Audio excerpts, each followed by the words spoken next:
నాకు ఈ అవకాశాన్ని ఇచ్చిన గౌరవనీయులైన సభాపతి గారికి కృతజ్ఞతలు తెలియజేసుకుంటూ గౌరవ ముఖ్యమంత్రి గారికి కూడా నమస్కారాలు తెలియజేసుకుంటున్నాను. జిఎస్టీ సంస్కరణ మీదుగా ఆంధ్రప్రదేశ్ శాసనసభలో జరుగుతున్న ఈ చర్చలో భాగంగా ఈ దేశంలోని ప్రతి పౌరునికి ప్రత్యక్షంగాను పరోక్షంగాను లబ్ధి కలిగించే ఒక చారిత్రాత్మకమైన దిశానిర్దేశకమైన అంశంపై నేను ప్రకటన చేస్తాను. అధ్యక్ష, గౌరవ ముఖ్యమంత్రి శ్రీ నారా చంద్రబాబు నాయుడు గారి సూచనల మేరకు ఈ సమిష్టి నిర్ణయానికి మన రాష్ట్రం ఒక నిర్మాణాత్మక సహకారం అందించింది. ఇటీవల కాలంలో జిఎస్టీ పన్నుల విధానంలో చోటు చేసుకున్న అతిపెద్ద సంస్కరణలలో ఒకదానికి రాష్ట్ర ప్రతినిధిగా బాధ్యత వహించడం నాకు చాలా గర్వకారణంగా ఉంది.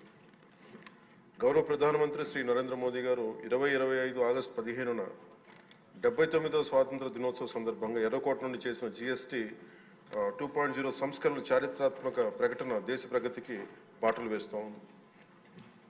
ఈ సంస్కరణలను ముందుండి నడిపిన గౌరవ కేంద్ర ఆర్థిక మంత్రి శ్రీమతి నిర్మలా సీతారామన్ గారి కృషి ప్రత్యేకంగా అభినందనీయం. జిఎస్టీ మండలి 56వ సమావేశంలో వాటిని ఆమోదించింది. గౌరవ ముఖ్యమంత్రి శ్రీ నారా చంద్రబాబు నాయుడు గారి రాష్ట్ర ఆదాయాలకు ప్రత్యేకించి అనేక సందర్భాల్లో ముఖ్యంగా జిఎస్టీ వచ్చిన తర్వాత గౌరవ ముఖ్యమంత్రి గారు ఒక సందర్భంలో అన్న మాటలు, రాష్ట్ర ఆదాయాలకి నష్టం కలుగుతున్నప్పటికీ కూడా సామాన్యుల ప్రయోజనాల కోసం విధానాన్ని మనం బలంగా సమర్థించాలని చెప్పి ఈరోజు వారు కూడా దీన్ని బలంగా సమర్థించారు. అధ్యక్షతని ఎందుకంటే మనకి ఆర్థిక ఆటుపోట్లని చూస్తూ కూడా వచ్చే ఆదాయం తగ్గిపోతున్న జిఎస్టీ సంస్కరణల వల్ల, కానీ దాన్ని ఇంకొకలాగా దాన్ని ఎలా పూడ్చుకోవాలని తెలిసి ఆయన ముందుండి దీన్ని మద్దతు తెలిపినందుకు వారికి నా కృతజ్ఞతలు తెలియజేస్తాను. ఈ చారిత్రాత్మక సంస్కరణలకు మద్దతు తెలిపిన తొలి రాష్ట్రంగా నిలిచింది నారా చంద్రబాబు నాయుడు గారి నాయకత్వంలోని ఆంధ్రప్రదేశ్ ప్రభుత్వం. జిఎస్టీ పన్నుల విధానాన్ని సులభతరం చేయడం ద్వారా సాధారణ ప్రజలకు ప్రత్యక్ష లాభాన్ని చేకూర్చి వ్యాపారులపై పన్నుల భారాన్ని తగ్గించి పన్ను వ్యవస్థలో పారదర్శకతను పెంచుతోంది. ఈ చారిత్రాత్మక సంస్కరణల పన్నుల విధానాన్ని సులభతరం చేసి వ్యాపార పరిశ్రమల అభివృద్ధికి సహకరిస్తుంది. ప్రజల పొదుపును పెంచి కొనుగోలు శక్తిని పెంపొందించడానికి, కొత్త పెట్టుబడులను ఆకర్షించి దేశాన్ని స్థిరమైన వృద్ధి మార్గంలో నిలపడానికి దోహదపడుతుంది. జిఎస్టీ రేట్ల సరళీకరణ ద్వారా ప్రజలు అధికంగా ఉపయోగించే వస్తువులు సేవలకు డిమాండ్ పెంచి ఉత్పత్తిని విస్తరించి కొత్త పెట్టుబడులను ప్రోత్సహిస్తుంది. తద్వారా ఆర్థిక వృద్ధికి దారితీస్తుంది. నిజంగా ప్రజలకి ఆర్థిక వ్యవస్థకి చాలా లాభదాయకమైన సంస్కరణ. రంగాల వారీగా చూసుకుంటే ముఖ్యంగా రైతుల కోసం ట్రాక్టర్లు, వ్యవసాయ యంత్రాలు, పరికరాలు మరియు ఇన్పుట్స్ పై పన్నులు తగ్గించడం వల్ల సాగు వ్యవసాయ వ్యయాన్ని తగ్గించి ఉత్పాదకను పెంచుతాయి. తద్వారా గ్రామీణ ప్రాంత ప్రజల ఆదాయాలు పెరుగుతాయి. ఆధునిక సాంకేతిక పరికరాల వినియోగం ప్రోత్సహించడం ద్వారా వ్యవసాయ వృద్ధి మరింత బలపడుతుంది. తక్కువ ఆదాయ కుటుంబాల కోసం పాలు కానీ, పెరుగు కానీ, పన్నీర్ లాంటి నిత్యావసర వస్తువులపై పన్ను 5% నుండి 0% తగ్గించడం ద్వారా రోజువారీ వ్యయాన్ని తగ్గిస్తూ ఉంది. నిత్యావసరాలు నెయ్యి కానీ, వెన్న కానీ, వంట పాత్రలపై పన్ను 12% నుంచి 5% తగ్గించడం కూడా కుటుంబ బడ్జెట్లకి ఇది చాలా ఉపశమనం కలిగిస్తుంది. అలాగే ప్రతి కుటుంబం కోసం ఉండే సబ్బులు కానీ, షాంపూలు కానీ, టూత్పేస్ట్ వంటి వ్యక్తిగత సంరక్షణ ఉత్పత్తులపై పన్ను 18% నుంచి 18% నుండి 5% పరిమితం చేయడం ద్వారా వాటి ధరలు చాలా గణనీయంగా తగ్గుతాయి. తద్వారా ఆరోగ్యం, వ్యక్తిగత పరిశుభ్రత మెరుగుదల కనబడుతుంది. మధ్యతరగతి కుటుంబాల కోసం కార్లు, ఫ్రిడ్జ్లు, టీవీలు, ఎయిర్ కండిషనర్లపై పన్ను 28% నుంచి 18% తగ్గించడం ద్వారా వాటి ధరలు అందుబాటులోకి వచ్చి ప్రజల జీవన ప్రమాణాలు మెరుగుపడతాయి.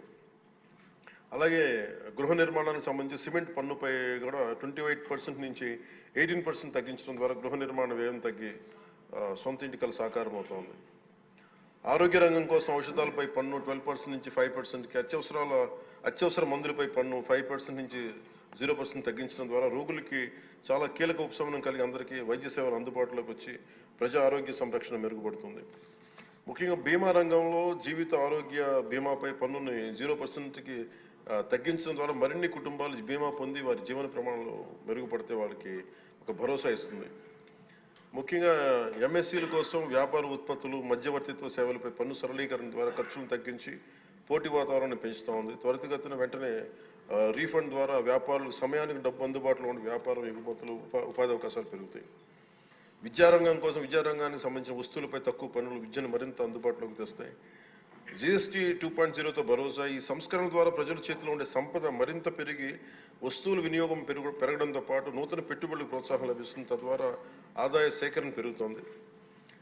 వాణిజ్య పరిశ్రమలకి సంబంధించి జీఎస్టీ సంస్కరణ విజయవంతమైన అమలు సహకరించిన అన్ని వాణిజ్య సంస్థలు, వ్యాపార సంఘాలు, పరిశ్రమ సంఘాలకు ఆంధ్రప్రదేశ్ శాసనసభ హృదయపూర్వక కృతజ్ఞతలు తెలుపుతోంది. ప్రజలకు లబ్ధి చేరేలా చేసిన ఈ భాగస్వామ్యం సమగ్ర వృద్ధిలో సాధనలు కీలకం. ఈ అవగాహన కార్యక్రమం ముఖ్యంగా జీఎస్టీ సంస్కరణ లాభాలు ప్రతి కుటుంబానికి చేరుకోవడానికి ఇది ఒక కార్యక్రమం చేపట్టాలని అందరం కోరుకుంటా ఉన్నారు అధ్యక్ష. జిల్లా నుంచి గ్రామ స్థాయి వరకు ఈ అందరికీ తెలిసేలాగా మరింత ఏమేమి తగ్గుతాయి, ఏవి బెనిఫిట్స్ ఉన్నాయి, ఇవన్నీ ప్రజలందరికీ తెలియజేసే ఒక కార్యక్రమం ఖచ్చితంగా రూపొందించాలి. దాని మీద మేము కోరుకుంటా ఉన్నాం. అలాగే ఈ రెవెన్యూ కానీ, కమర్షియల్ ట్యాక్స్, పంచాయతీ అధికారులు గ్రామ స్థాయిల్లో ప్రజలకు నేరుగా కలిసి వాళ్ళకి మమేకం వాళ్ళకి ఎలా లబ్ధి చేకూరుతుందో అది కూడా చెప్పగలగాలి. పరస్పర అవగాహనతో పాటు పలు మీడియా వేదికల ద్వారా విస్తృత ప్రచార కార్యక్రమాలు చేపట్టాల్సిన అవసరం ఉంది. ఈ కార్యక్రమం ప్రధాన లక్ష్యం ప్రతి కుటుంబం జీఎస్టీ సంస్కరణల గురించి తెలుసుకుని వాటిని లాభాలు పొందాలని మనస్ఫూర్తిగా కోరుకుంటూ ఆంధ్రప్రదేశ్ ప్రభుత్వం ఈ చారిత్రాత్మక మార్గదర్శక సంస్కరణలు ఆహ్వానిస్తూ ప్రజల ఆర్థికాభివృద్ధి కోసం వాటి విజయవంతమైన అమలుకు సంపూర్ణ మద్దతు ప్రకటిస్తోంది. థ్యాంక్ యూ అధ్యక్ష. జై.